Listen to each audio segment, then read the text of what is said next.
Hi, guys. Thank you so much for being here. Welcome to Web Woman. I'm so glad that you're here with me. I'm Lauren Webb. If this is your first time here, thank you for choosing to spend some time with me. If you've been here before, welcome back. Thank you for continuing to choose to spend time with me. I am so honored. I'm just going to take a moment and breathe with you in this time space reality to connect ourselves and to come together and to really enjoy the energy of each other's presence, even though we cannot be physically together at this moment. So, if you want to, take a deep breath with me and sink into the medicine of this moment. I hope and bless everything that I say to be useful, important, or something, or maybe just fun. I don't know. It's a lot of pressure to try to make everything I say useful and important. Spoiler alert, most of what I say is not useful or important. It's just what I say. I'm a Gemini rising, and here we are in Gemini season. So that means I'm probably going to be talking a whole lot more because, it's in the air. I can't help myself. But I will say I have a story to share with you guys about along the lines of some stuff that came bubbling up this past weekend. My family and I took a trip just a couple hours from here, just kind of a little mini vacation, not nothing huge.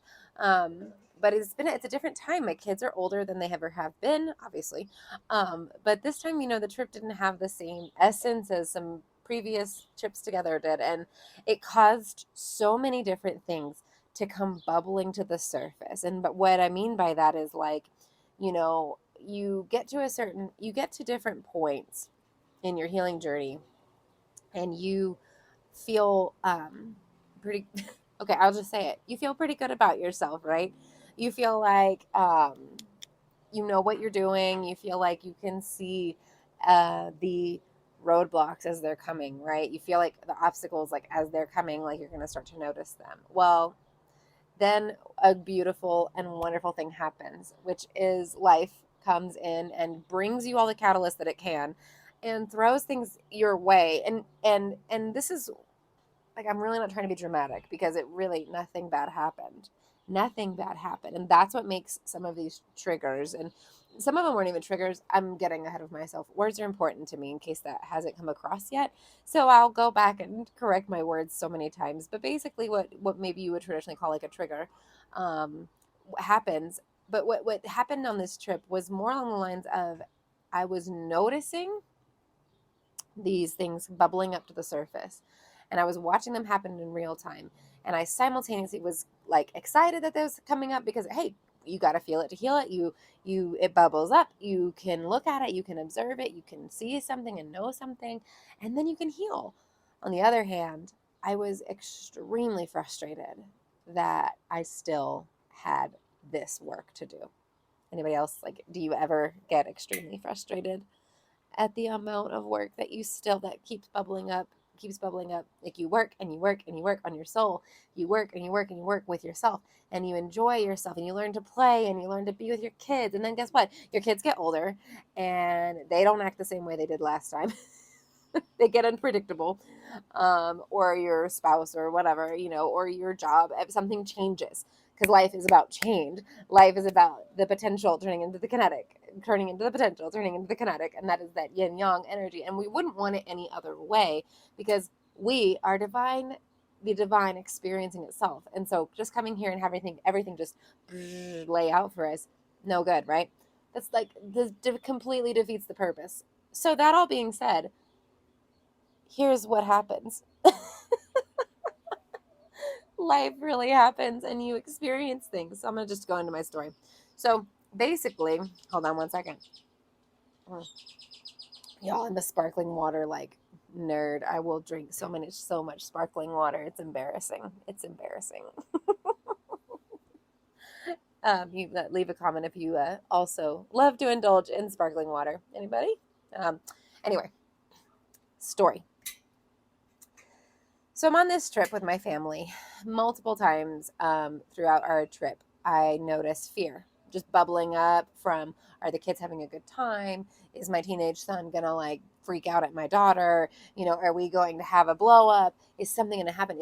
Is my husband not happy? Is and all, all of this fear just bubbling up, bubbling up. And I realized, hello, my old friend, you are hypervigilance. This is hypervigilance in action. It is my responsibility to make everybody else happy.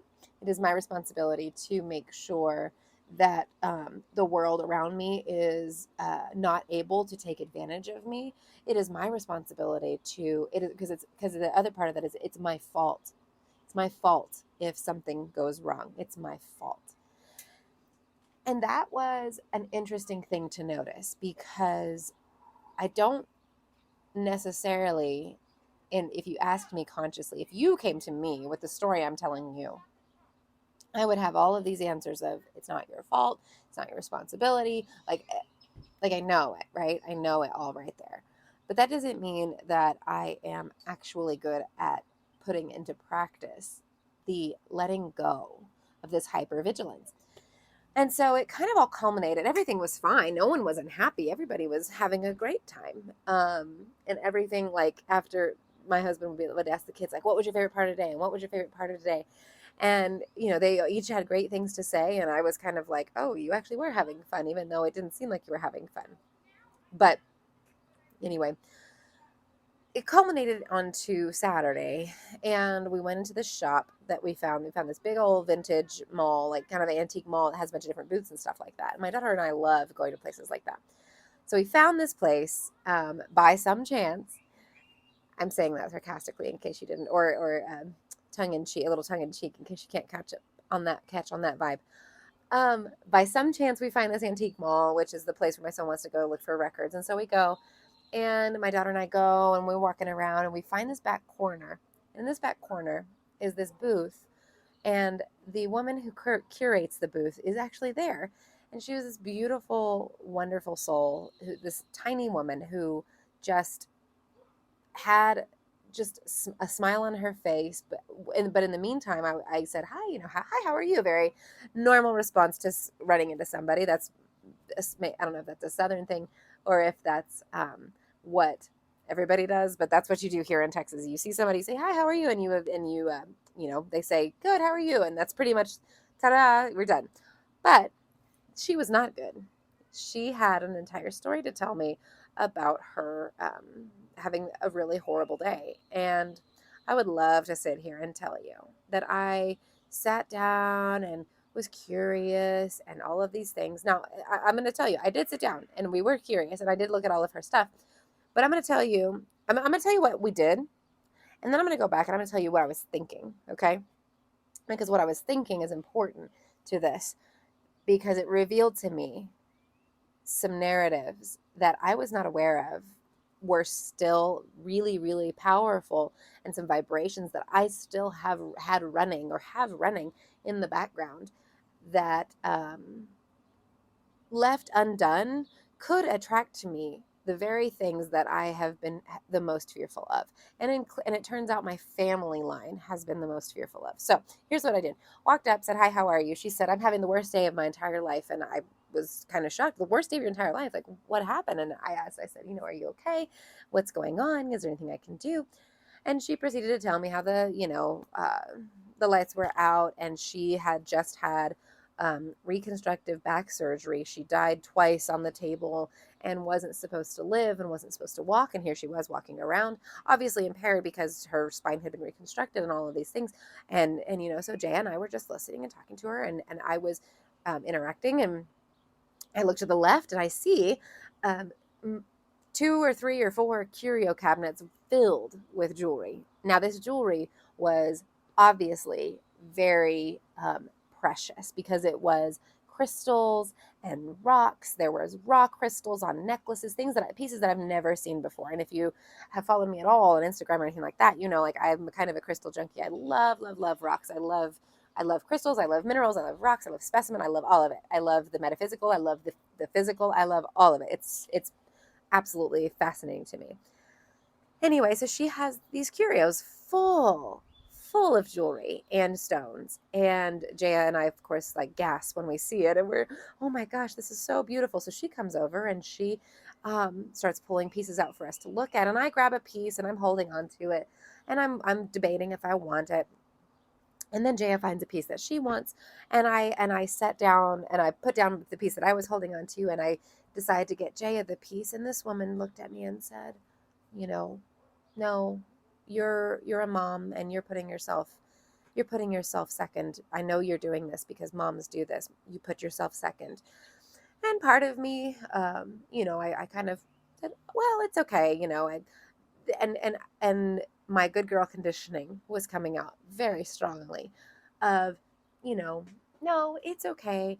I'm okay. It's all good. Instead of just telling her, maybe I don't want it or whatever, my good girl conditioning was there. And then there was another part of me that went, maybe she's right. Maybe I am giving something up for my daughter. And is it worth it? And, so these are all the thoughts. Long story short, she, through me setting this thing down, she reaches over into her cabinet and pulls out a ring, and she gives it to me, which is the same stone of the necklace that I had been choosing. This stone was a little different color, but she pulls out and gives me this ring, and I'll show you all the ring. You can see it. It's this beautiful silver, and it's a blue cat's eye. It's beautiful. And she proceeds to give me this. Now, keep in mind that that morning I had been meditating on abundance being giving and receiving and flowing in and out, giving and receiving.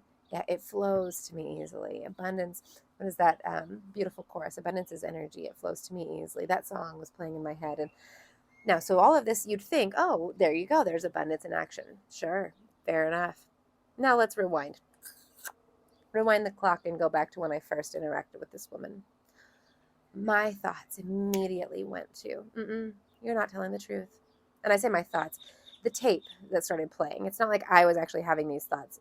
This is an automatic tape that starts to play. And so this is part of what I've learned in observing my thoughts, is that they're not always mine. And they are mine in the sense like they do originate here. Like they're not like outside of me coming in. However, they're not always like me. Does that resonate with anybody else? Have you ever noticed that? This is why it's really important to question your thoughts, and to ask yourself questions about, where did this come from? Why am I thinking this? Am I thinking this, or is this thought having me? Because sometimes thoughts just occur to us, or things just pop into our brain and we don't know where they're coming from. And so this is my thought. As soon as I saw her, keep in mind, she walked very obviously had back surgery. But in my mind went to, you're faking. You're faking. I know, y'all. I'm a horrible person. I'm a horrible person on the inside. Or I'll take it again. I won't identify as the horrible person. My ego is so hypervigilant and so afraid. This part of me was so afraid of being taken advantage of by someone. And so hence these thoughts, making it to where it's like, I can't have compassion on you. You're just trying to, you're doing this to try to sell it to me. You're just trying to sell me something. You're just trying to do this. You're just trying to do that. Keep going through the whole conversation. We're having these interactions. I'm enjoying looking at the stones. I'm having a wonderful time looking at these beautiful, beautiful pieces of jewelry that she's handmade and all of this stuff. And here's the thoughts come again. You're lying. You don't know about these stones. You could be lying to me. I wouldn't know. I'm not a specimen dealer. I don't have a little eyeglass where I can look at it. You could be lying to me. Why would you be telling me this? You're telling me too much. And so, this list of things of disqualifying this person, this living human being who's sitting in front of me, who's giving me her time, who's giving me her connection, who's giving me her community. And all I can do is ward off these thoughts of how this woman is trying to manipulate me into buying something. For what? I mean, none of her jewelry that we looked at was more than $50. It was nothing. But that ego inside of me was so afraid of being taken advantage of, that I could not really connect with this person in a deep way. That being said, I kind of noticed in real time what was happening. And every time these thoughts would bubble up, I would push them gently to the side and re-engage, and push them gently to the side and re-engage. And I share those thoughts because even looking at it now, there's a temptation for me to dive back into, well, she was just trying to sell things. She was just trying to do that. Those thoughts are still present. I'm still batting them away like flies around my mindset and realizing what really happened. Well, who knows what really happened if you want to debate the metaphysics of reality and all that stuff. But what I could observe happened is that I had a moment where I got to interact with a human being who enjoyed something that I also enjoyed, who had experiences like I've had experiences, who lived a life, a real life, like I'm living a real life. But in the middle of that, yes, it was a beautiful experience.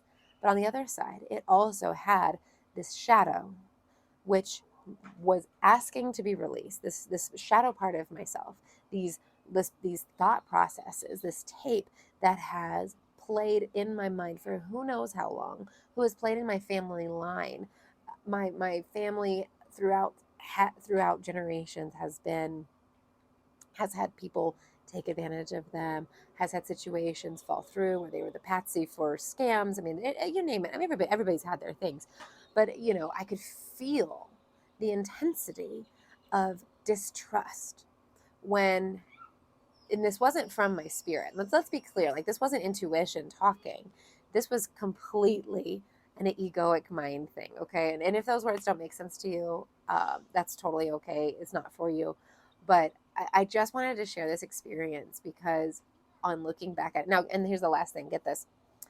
The ring didn't fit any of my other fingers besides my ring finger. And of course, my spouse is not super sentimental, so he doesn't care if I wear this or not, if anybody's worried about that. I'm not worried about it. He's not worried about it. Mind your business. But I put it on and I noticed I've been on the journey. This is a little bit of context. I've been on a journey of learning to let that masculine and feminine connect and unite within my body and within my mindset and within my soul, spirit, body, getting into that alignment, that balance of divine feminine, the balance of masculine and feminine, the marriage between the two of them. And so when I looked really closely, I don't know if y'all can see it, but you can see this yin and yang almost approach around this cat's eye stone. And the fact that it only fits, not these fingers are too big.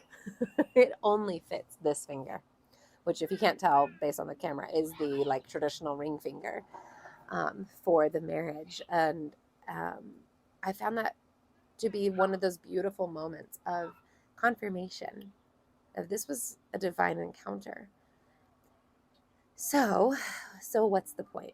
What's the point in saying all of this? The point really for me in saying all of this is to encourage you. If you are still hypervigilant, don't give up. Don't give up on yourself. It is okay that you have these thoughts because they're real. They happen. They pop up. The important thing is that you start to question them and notice them and ask yourself, why? Why am I hypervigilant here? What am I really afraid of? Is this mine? Is this hypervigilance even mine? Or did I inherit this from somebody else?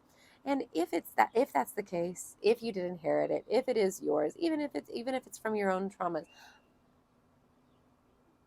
I'm going to tell you, all that it takes to correct is awareness. And when I say all that it takes is correct, I'm not saying you're never going to have to deal with it again. I'm saying in that moment, as it pops up, there's no shame, there's no judgment, there's nothing wrong with you.